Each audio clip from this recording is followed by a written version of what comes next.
Hi guys, this is Courtney Putnam, and a few weeks ago my partners and I gave a presentation on the dictionary as a resource.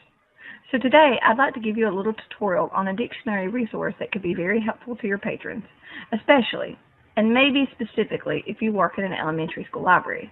The resource I'm going to share is a free online educational dictionary and thesaurus with a lot of really neat features. It's called Wordsmyth. It's got so many features that I probably won't get a chance in this brief instructional video to detail each one, but I'm going to highlight some of the major frills of this resource and walk you through at least one, maybe two of my favorite features, and talk about how it can be of use to your child patrons and even the teachers in your school. The first step is obviously to log on to the site.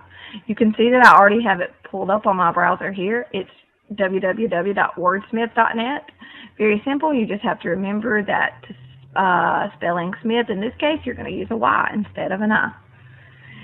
This is the main page that you will see upon entering. As I said before, it's a free resource, but you'll notice that there are quite a few ads around the page, and that's off-putting for some people.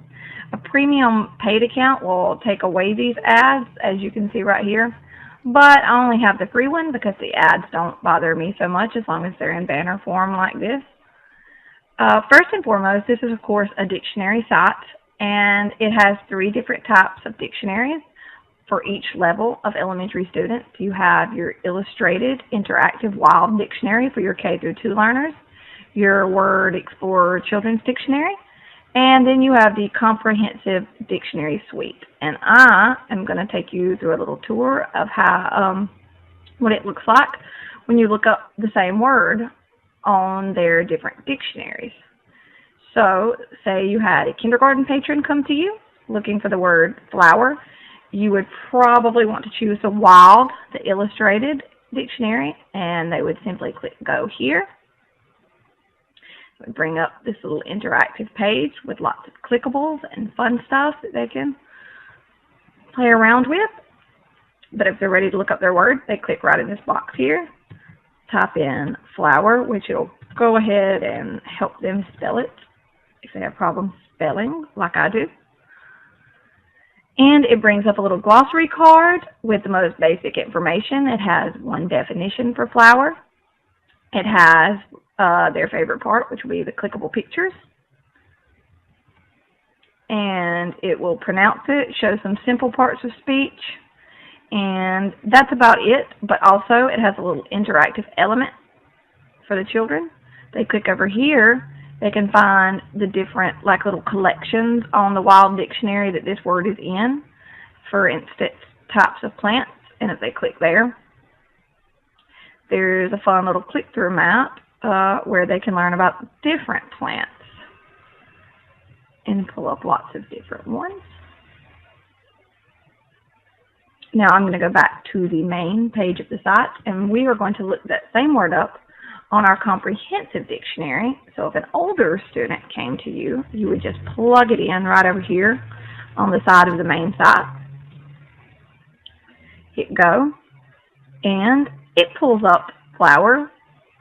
Kind of similar, but here you'll see we have 4 different definitions. We have relative words, we have inflections, we have parts of speech, we have some explorers down here, but not a lot of the fun picture and game kind of things you'll find on the Wild Dictionary for your more serious researcher here. Now, some of the other search tools and features of this site. One of my favorites is the reverse search. You can click right here. And this is for those times where you can't remember a word, but you can remember kind of what it means. Say, like the example they give here, I'm searching for something with apple and orange in it, but I can't remember the word that I'm looking for. So type in apple orange, and it's going to bring me all these words that it finds both apple and orange in the definitions for.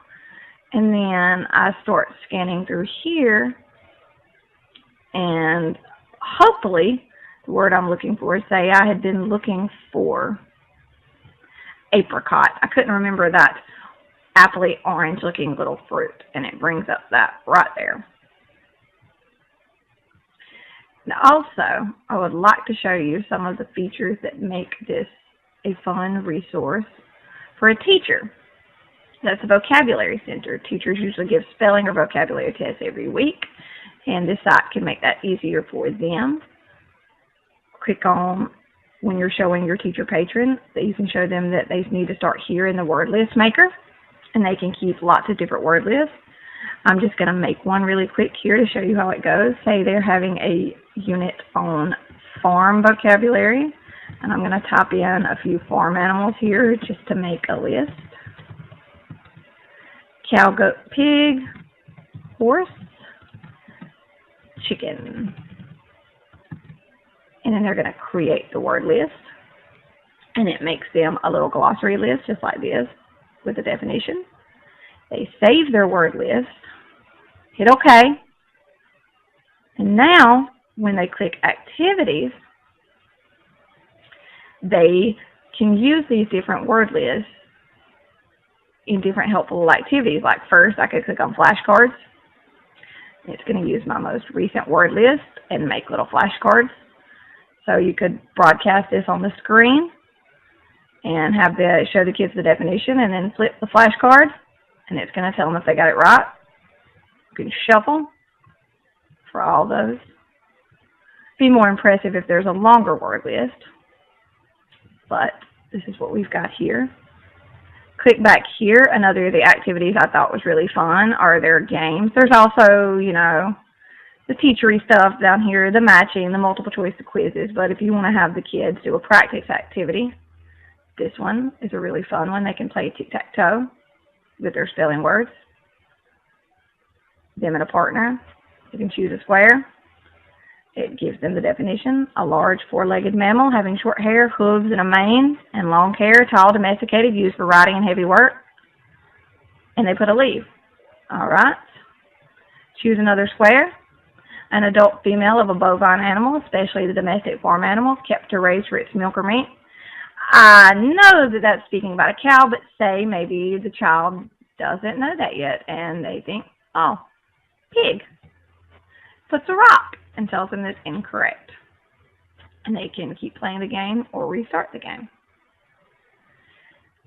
And I think that is about all we have time for in this tutorial. There's a lot more to this site, though, and it's all very easy and user-friendly.